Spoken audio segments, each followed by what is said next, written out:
Good morning, students. Today, this lecture is on inflammatory bowel disease, and today we'll discuss about the epidemiology, pathogenesis, gross and microscopic features of Crohn's as well as ulcerative colitis, and difference between both the diseases. So, what is inflammatory bowel disease? Inflammatory bowel disease is a chronic condition resulting from inappropriate mucosal immune activation. So immune activation occurs, but it is inappropriately activated, and it's a chronic condition. The two disorders that comes under these headings are ulcerative colitis and Crohn's disease. The distinction between ulcerative colitis and Crohn's disease is based on the distribution of the disease as well as the morphologic features of the disease. So ulcerative colitis involves only the colon and rectum and is generally limited to the mucosa and submucosa. Whereas Crohn's disease, which has also been referred to as the regional enteritis because of the frequent involvement of the ileum, but it can involve any area of the GI tract and it is typically transmural. So Crohn's disease that mainly involve the ileum, but it can involve any area of the GI tract. Whereas ulcerative colitis that mainly involve the colon and rectum, and here the disease is continuous, whereas in Crohn's disease is patchy. So this is also known as the skip lesions. And morphologically, Crohn's disease, there is a transmural involvement, so it involves the whole thickness of the GI tract, and there is presence of ulcerations and fissures. Whereas in ulcerative colitis, the disease is limited to mucosa and submucosa and shows the pseudopolyp and ulcer. So these morphologic features we'll see in detail. So first we see the epidemiology. So age affected groups are teens and early 20s, but it can develop at any age, and IBD is most common among Caucasians and Eastern European Jews in USA, and this is partly because of the genetic factors. Then hygiene hypothesis. It suggests that worldwide inflammatory bowel disease incidence is rising because of the improved hygiene and food storage conditions that resulted in decreased frequency of the enteric infections and so inadequate development of these regulatory processes that limit the mucosal immune responses early in the life. So early in the life there is inadequate development of the regulatory processes because of the improved hygiene and food storage conditions. So such individuals, when exposed to harmless microbes later in their life, that triggers the inappropriate self-sustaining immune responses and that increase the risk of these inflammatory bowel diseases.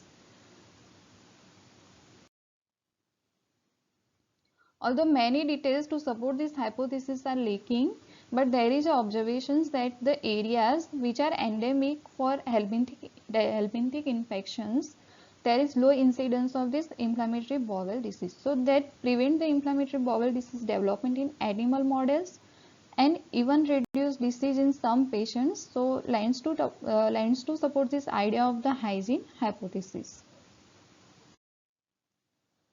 Then pathogenesis.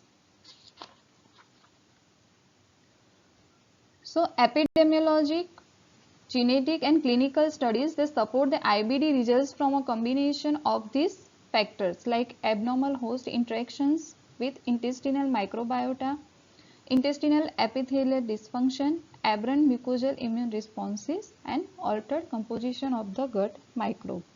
Although precise causes are not yet defined, but most investigators believe that IBD results from the combination of these factors.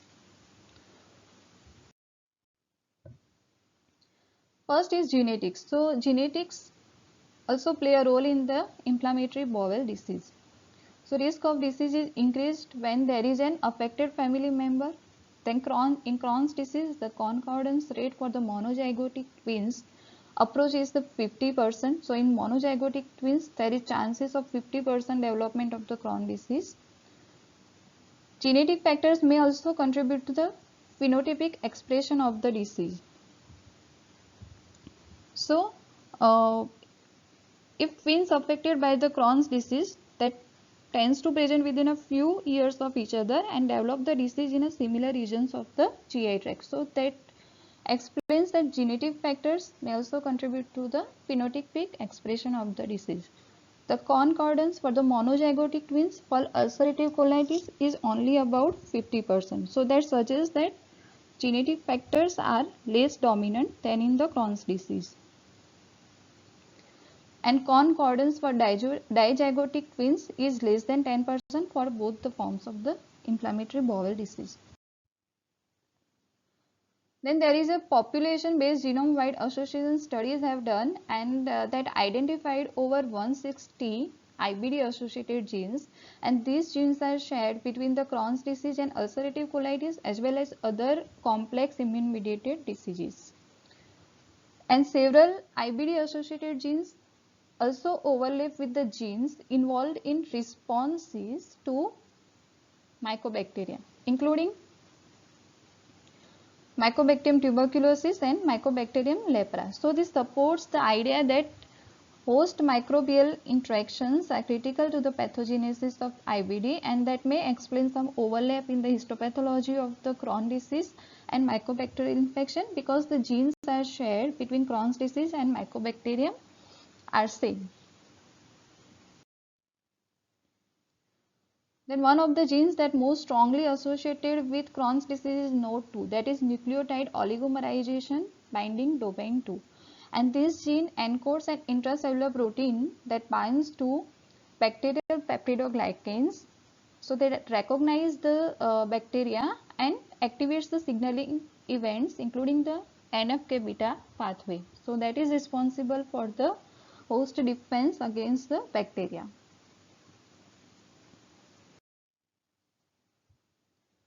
Then two Crohn disease related genes of particular interest are ATG1/6L1, that is autophagy related 16-like, and IRGM, that is immunity related GTPase M, and both are part of the autophagy pathway that are critical for cellular responses to intracellular bacteria. And this autophagy related 16-like gene may also regulate the epithelial homeostasis. So all three genes NOD2, ATG1/6L1 and IRGM are expressed in multiple cell types, and that precise roles in pathogenesis of Crohn disease have yet to be defined. However, as all the three genes are involved in recognition and responses to intracellular pathogen, it supports the hypothesis that inappropriate immune reactions to luminal bacteria are an important component of the IBD pathogenesis. So this is all about the genetic roles that is played in the pathogenesis of IBD. Second is mucosal immune response, and that is this is the one model that says that when there is a barrier defects that leads to the influx of bacterial component inside the cell. Here also there is a influx of bacterial components, and that is recognized by this dendritic cell and macrophages, and that in turn activate this T cell that will convert into the Th1, that will lead to the secretions of these pro-inflammatory cytokines TNF, interferon gamma. It will convert into the Th2 cells and Th17 cells, so that play the role against host defense against the bacteria.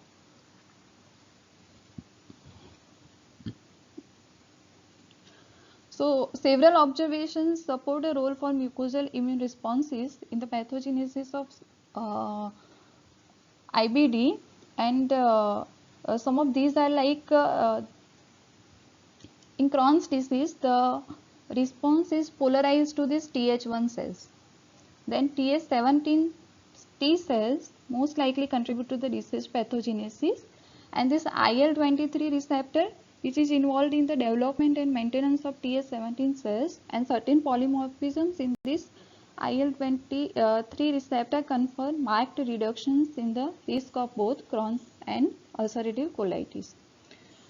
And many other pro-inflammatory cytokines, including this TNF, interferon gamma, and IL-13, as well as some immunoregulatory molecules such as interleukin 10 and transforming growth factor beta, that appear to play a role in the pathogenesis of IBD.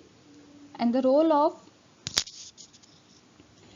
immunoregulatory molecule, that is IL-10, is supported by the observations that when there is a autosomal recessive mutations of this IL-10 and IL-10 receptor genes that are linked to the severe early onset inflammatory bowel disease. So overall, though details remain to be defined, but it is clear that the deranged mucosal immune activation and defective immunoregulation, both the things contribute to the development of the ulcerative colitis and Crohn's disease. So immunosuppressive agents remain the mainstay of treatment for these conditions. So this is the role of mucosal immune responses in the pathogenesis of the IBD. Then third factor is the epithelial defects. So variety of epithelial defects have been described in both the diseases, and some of the examples are like defects in the intestinal epithelial tight junction barrier function are present in Crohn's disease patient as well as in their first degree relatives, and this barrier dysfunction is associated with this specific disease associated not to polymorphisms. Then some polymorphisms such as those involving this extracellular matrix protein 1 that inhibits the matrix metalloproteinase 9 are linked to ulcerative colitis but not Crohn's disease, and certain polymorphisms in the transcription factor, that is HNF-A, are associated with ulcerative colitis but not Crohn's disease. So these three genes, NOD2, extracellular matrix protein 1 and HNF-A, so polymorphism of these genes lead to the epithelial defects because they maintain the epithelial barrier. So that explains the role of these three polymorphism of these three genes are associated with the epithelial defects, and that lead to the pathogenesis of the inflammatory bowel disease.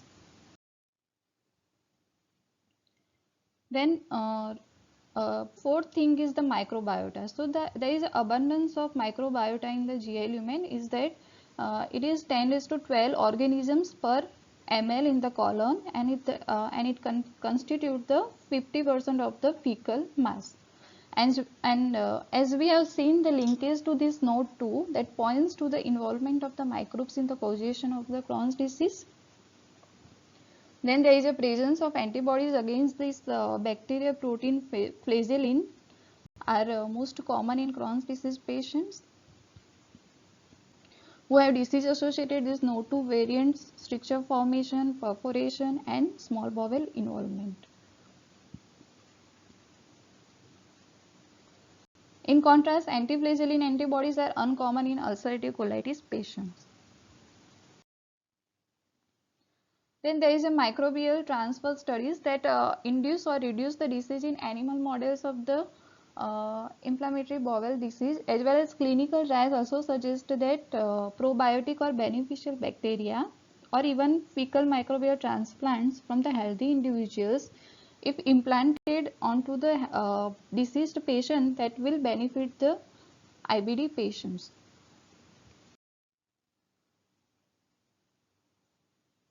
So that explains the role of microbiota in the pathogenesis of the IBD.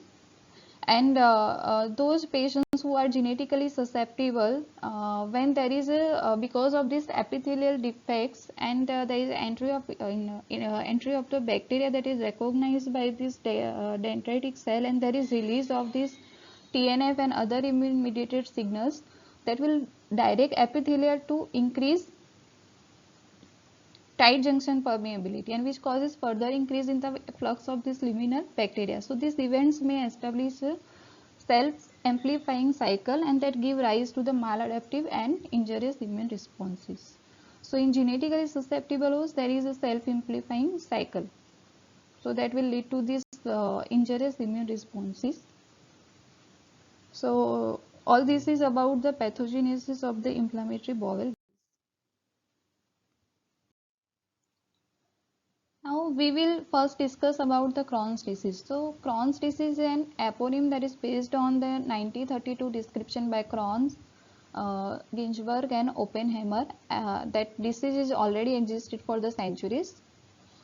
And Louis XIII of France, that is the king of France, also suffered relapsing bloody diarrhea, fever, rectal abscess, small intestinal and colonic ulcers, and fistula, that is beginning at the age of the 20 years, that most likely because of the Crohn's disease, and he's also died at the age of 42 because of this disease. Then morphological features. So most common site involved are terminal ileum, ileocecal valve, and cecum. But Crohn's disease may occur in any area of the GI tract.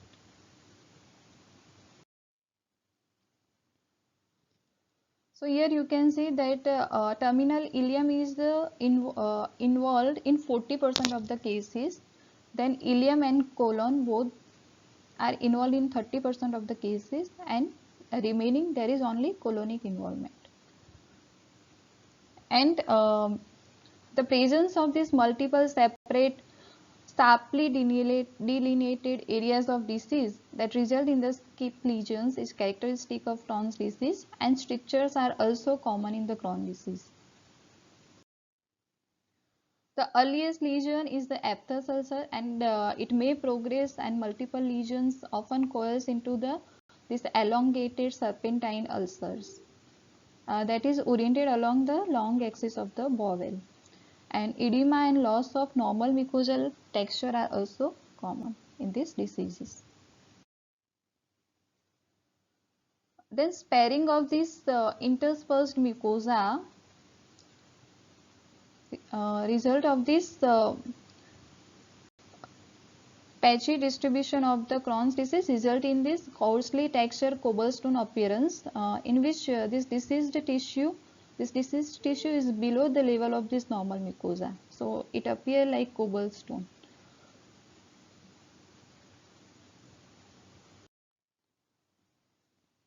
And in cases with extensive transmural disease, mesenteric fat frequently extend around the serosal surface, and that is known as the creeping fat. So this is the normal intestine, and this is the mesentery of the fat. But what happens in Crohn's disease, there is a transmural involvement, and in extensive disease, this mesenteric fat will extend around this serosal surface, and that is known as the creeping fat, and that will lead to the serositis.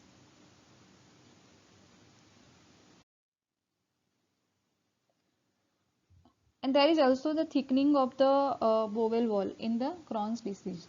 Then microscopic features.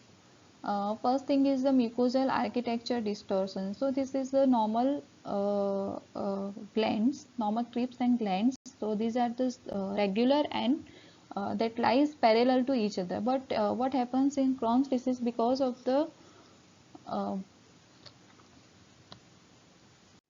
repeated cycles because of the repeated cycles of destruction and regeneration, these glands become irregular, and branching of the glands occur, and that will lead to the mucosal architecture distortion.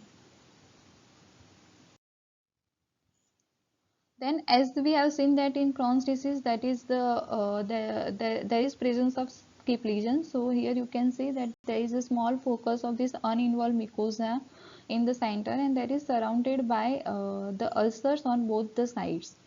And there is transmural inflammation, so that involves the whole thickness of the GI tract, and there is the presence of numerous lymphoid aggregates as well as the granulomas. Then remember these two terminology, cryptitis and cryptabscess. So numerous neutrophilic infiltrate within the crypt epithelium, that is cryptitis, or if they accumulate in the crypt lumen, that is known as the crypt abscess. So this is the cryptitis. There is presence of neutrophils within the crypt epithelium, and this is the crypt abscess that is in the lumen of the glands, and that there is also associated crypt destruction because of this inflammatory process. Then pseudopyloric metaplasia, that is the appearance of gastric antral type of the glands in the intestinal, and Paneth cell metaplasia. Normally these Paneth cells that shows the red color granules in the cytoplasm that are normally absent in the left colon, but it can be seen, and that lead to the Paneth cell metaplasia. And this architecture metaplastic changes may persist even when the active inflammation has resolved. Then mucosal atrophy with loss of crypts may occur in chronic diseases. Then non-cassating granuloma. So this is the presence of non-cassating granuloma, and that can be present at any level, mucosa, submucosa, or a muscle layer, and this is the hallmark of the disease. And granuloma may be present in the mesenteric lymph nodes. And if there is a cutaneous granuloma that form the nodules in the skin, that are referred to as the metastatic Crohn disease, but it's a misnomer because this is not a cancer, but it is known as the metastatic Crohn disease. Then clinical manifestations, how this patient present to us. There is intermittent attacks of this mild diarrhea, fever, and abdominal pain, and that is faced by the asymptomatic periods, and these whole things last for the weeks to months. And disease reactivation can be associated with a variety of external triggers like the physical or emotional stress, then specific dietary items, or cigarette smoking. And this cigarette smoking is a strong exogenous risk factor for the development of the Crohn disease. And in some cases, this disease onset is also associated with only the initiation of the smoking. So role of cigarette smoking is important in the initiation as well as activation of this Crohn's disease. And unfortunately, smoking cessation does not result in the disease remission. Once it started, it will not regret. It will not disease remission will not occur even if we do the cessation of the smoking. Then other clinical features are, if there is a colonic involvement, it will result in the fecal blood loss and that lead to the iron deficiency anemia. Then extensive involvement of the ileum that results in the marked loss of the albumin, and that will lead to the protein losing enteropathy because ileum has a absorptive function, and so malabsorption of the vitamin B12 lead to pernicious anemia, and malabsorption of the bile salts will lead to the steatorrhea. Then what are the complications of this Crohn's disease? So first is the fibrosing stricture. These are particularly of the terminal ileum are common and that require the surgical resection. And this is often recurs at the site of the anastomosis, and as many as 40% of the patients require additional resection within 10 years. Second complication is fissure. Fissure is the crack in the lining of the GAT, and fistula, that is the connection between the two epithelium. So fissure and fistula can develop, and fistula may develop between loops of bowel or involve urinary bladder, vagina, and abdominal or perianal skin. And fourth is perforation and peritoneal abscesses are common. So these are the complications: strictures, fissure and fistula, and perforations of the Crohn's disease. Then these extraintestinal manifestations of the Crohn's disease are because of the autoimmune reactions, and that is uveitis, that is inflammation of the uvea. Then migratory polyarthritis, that is the joint pain, and that can migrate from one side to other. Sacroiliitis is the inflammation of the sacroiliac joints. Ankylosing spondylitis is also the inflammation of the vertebrae, and that can lead to the fusion of the vertebra. erythema nodosum is the skin disease and clubbing of the fingertips, any of which may develop before intestinal disease is recognized, and it is mainly because of the autoimmune reactions. Then pericholangitis and primary sclerosing cholangitis, that is the inflammation of the bile ducts, can occur in the Crohn's disease with higher frequency than those without the Crohn's disease, and that can be seen in the ulcerative colitis patient. And risk of colonic adenocarcinoma is also increased in patients with long-standing inflammatory bowel disease affecting the colon. And in treatment, there is anti-TNF antibodies have revolutionized the treatment of Crohn's disease, and other biologic therapies are also becoming available.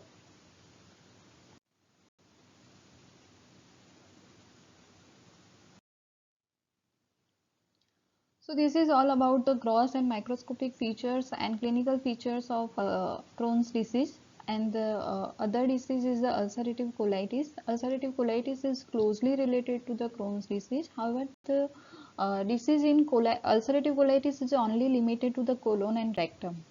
And common extraintestinal manifestation of ulcerative colitis also overlap with those of the Crohn's disease, and that include migratory polyarthritis, sacroiliitis, ankylosing spondylitis, uveitis, and skin lesions. And approximately 2.5 to 7.5% of the individuals with ulcerative colitis also have this primary sclerosing cholangitis, that is seen also in the Crohn's disease. And the long-term outlook for the ulcerative colitis patient depends on the severity of the active disease and disease duration. So we'll see the morphologic features, and grossly ulcerative colitis always involves the rectum and then extends proximally in a continuous fashion to involve part or all of the colon. So it may be pancolitis where whole of the colon is affected, and extensive colitis if whole of the left side of the colon is affected, or proctitis or proctosigmoiditis when rectum or rectum and sigmoid are affected. So this is the site of the ulcerative colitis. Then the small intestine is normal, although mild mucosal inflammation of the distal ileum may be present in severe cases of the pancolitis, and that is known as the backwash ileitis. Skip lesions that are the characteristic of the Crohn's disease are not seen in the ulcerative colitis, although focal, appendiceal or cecal inflammation may occasionally be present in left-sided ulcerative colitis. And grossly you can see this is the pancolitis picture, and they show this red and granular mucosa, or can have extensive broad-based ulcers, and chronic diseases may lead to the mucosal atrophy with flat and smooth mucosal surface that lacks the normal folds. So this is the area of chronic disease, and this shows the smooth and flat surface with loss of the normal folds. Then there can be an abrupt transition between this diseased and uninvolved colon. And here also ulcers are aligned along the long axis of the colon, but that do not typically replicate the serpentine ulcer of the Crohn's disease, that is seen in Crohn's disease. Then these isolated islands of this regenerating mucosa often bulge into the lumen, and that is known as the pseudopolyps. And the tips of these pseudopolyps may fuse, and that will lead to the mucosal bridges. So here you can see this mucosal bridges, and this is the pseudopolyps. Then inflammation and inflammatory mediators that can damage the muscularis propria and can disturb the neuromuscular function, so that lead to the colonic dilatation, and which carries the significant risk of the perforation, and that is known as the toxic megacolon. So in ulcerative colitis, generally the disease is only limited to the mucosa and submucosa, but sometimes inflammatory mediators can damage this muscularis propria, so there is the disturbance of this neuromuscular function. So there is the colonic dilatation. So this is the toxic megacolon, and this is the normal colon. Then microscopic features. So histologic features of ulcerative colitis are similar to colonic Crohn disease, and that can also show this crypt abscess, that is the accumulation of neutrophils inside the glands, or cryptitis, that is the presence of neutrophils in the crypt epithelium. Then pseudopyloric metaplasia, that we have already seen in the Crohn's disease. And here the disease is only limited to the, in this photograph it is limited to the mucosa, that is shown by the arrow.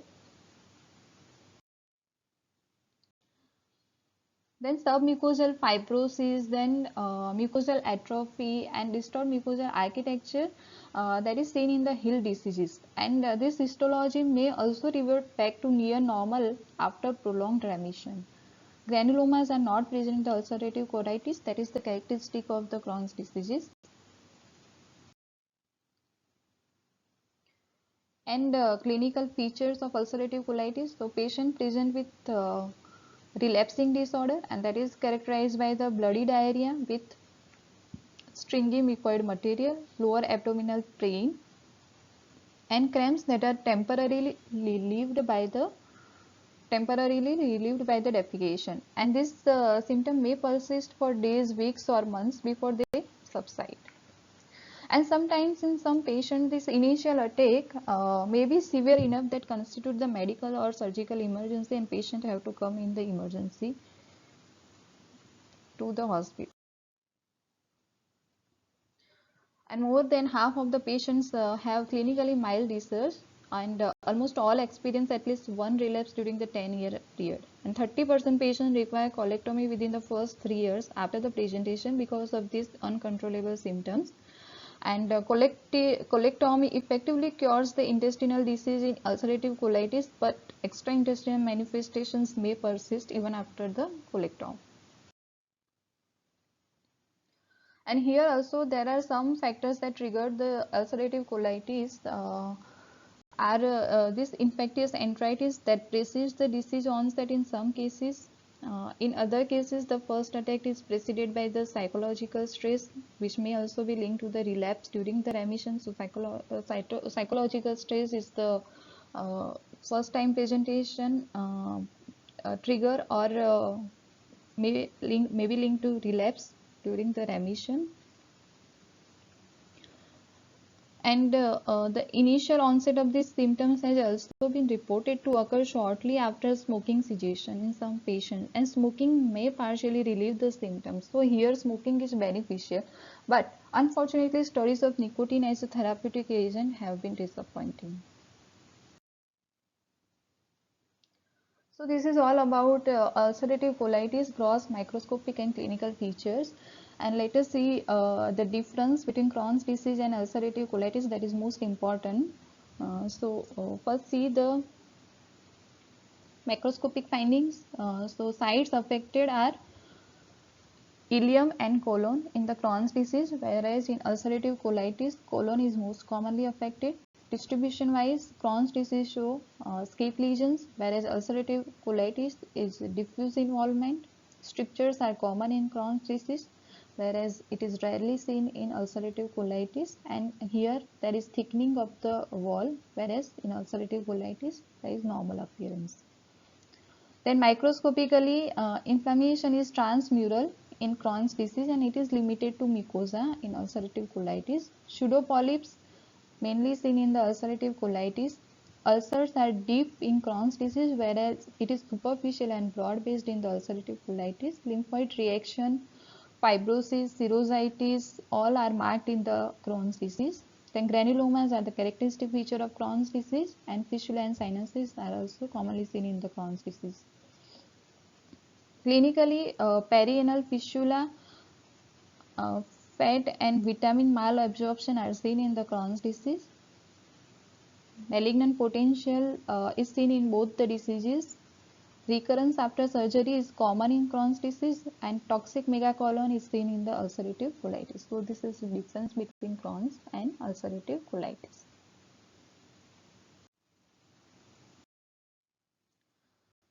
Then indeterminate colitis. So what is indeterminate colitis? So because of there is a extensive genetic, pathologic and clinical overlap between this ulcerative colitis and Crohn's disease. There is in 10% of the patients of this IBD, definitive diagnosis is not possible, and these cases are termed as the indeterminate colitis. So we have to see the clinical grounds if there is a cases that do not involve the small bowel and have colonic disease that is in continuous pattern, so that would typically indicate the ulcerative colitis. But however, if there is a patchy histologic disease, fissures and family history of the Crohn's disease are present, perianal lesions are present, onset after initiating use of cigarettes, or other features that are not typical of the ulcerative colitis. So in that cases we have to see the detailed endoscopic as well as the radiographic and histology examination, and serological studies are also helpful in this cases. So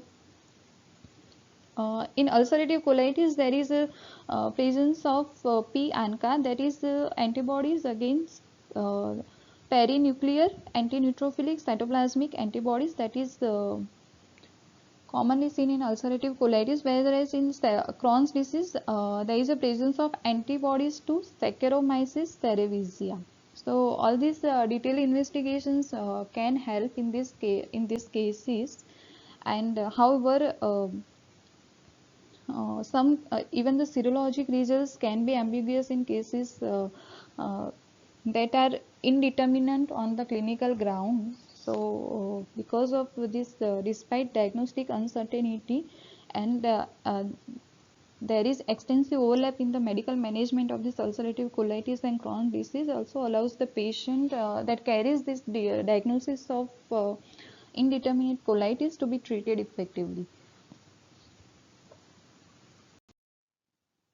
And then colitis associated neoplasia. So in both the IBD patients, there is a risk of dysplasia as well as subsequent development of cancer, uh, uh, and that is related to several factors, like first is the duration of the disease. So risk increases sharply after 8 to 10 years after disease onset. Then extent of the disease. So patients with pancolitis are at greater risk than those with only left-sided disease. Nature of inflammatory response. So greater frequency and severity of active inflammation, that is characterized by the presence of neutrophils, that confers the increased risk. So to facilitate the early detection of neoplasia in this patient, we typically enroll this patient in the surveillance programs and approximately 8 years after the diagnosis of this IBD. But there is a exception, is that when patients have IBD with primary sclerosing cholangitis, those patients have greater risk of developing cancer, and they are generally enrolled at the time of diagnosis in the surveillance program. And this surveillance requires the regular and extensive biopsy. So it's a costly practice. So research efforts are therefore focused on the discovery of some molecular markers that can help in the diagnosis of this early detection of this cancer. And the goal of this surveillance biopsy is to identify the dysplastic epithelium, which is the precursor of this colitis associated carcinoma. And this IBD associated dysplasia is histologically classified as low grade, high grade, or maybe multifocal. And this high grade dysplasia may be associated with the invasive carcinoma at the same site or elsewhere in the colon. And this picture shows the dysplasia that shows the marked nuclear stratification as well as the marked nuclear hyperchromasia, then cribriform glandular arrangement in high grade dysplasia. And this is the colectomy specimen that show high grade dysplasia with the focus of invasive adenocarcinoma. And this small glands also shows the invasive adenocarcinoma component. So this high grade dysplasia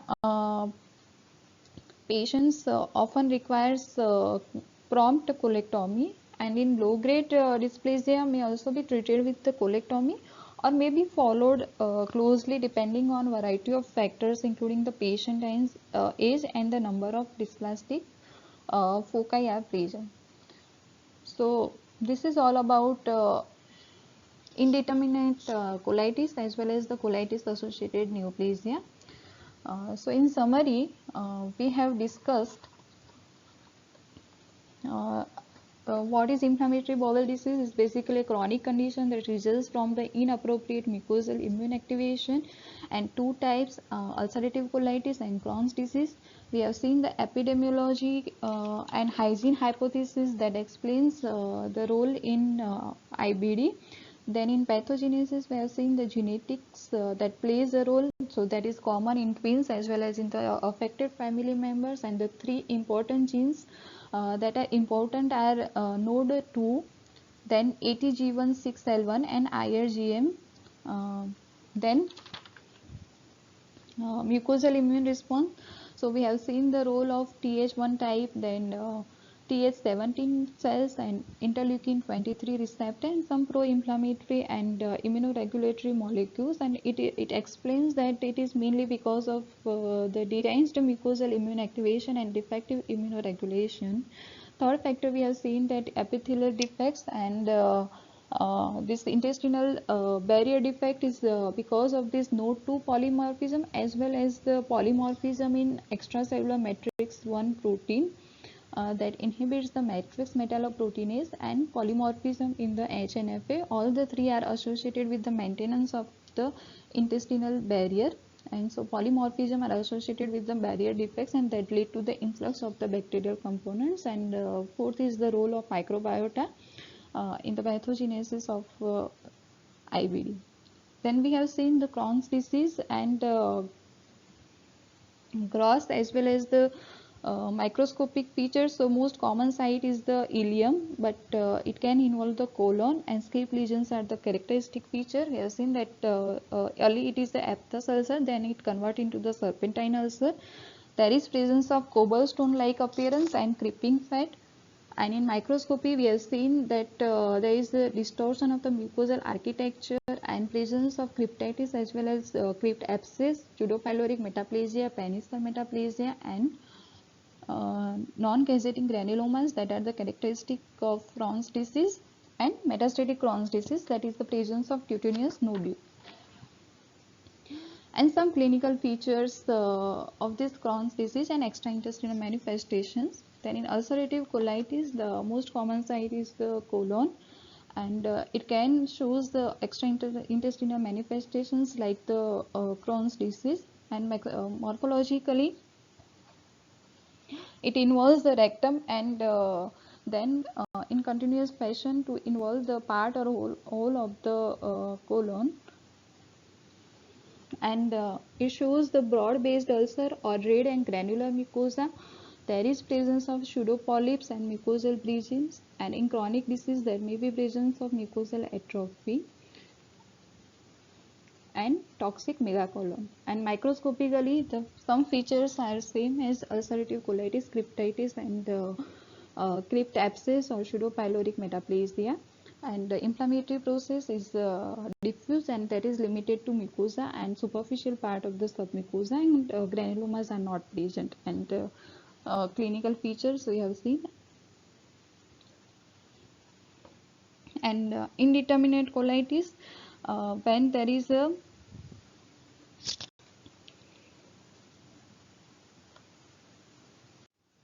when definitive diagnosis is not possible, the cases are placed in the indeterminate colitis, and we have to see extensive clinical ground and as well as the radiologic, serologic, and endoscopic and histologic examination. And we have seen the colitis associated neoplasia. Thank you.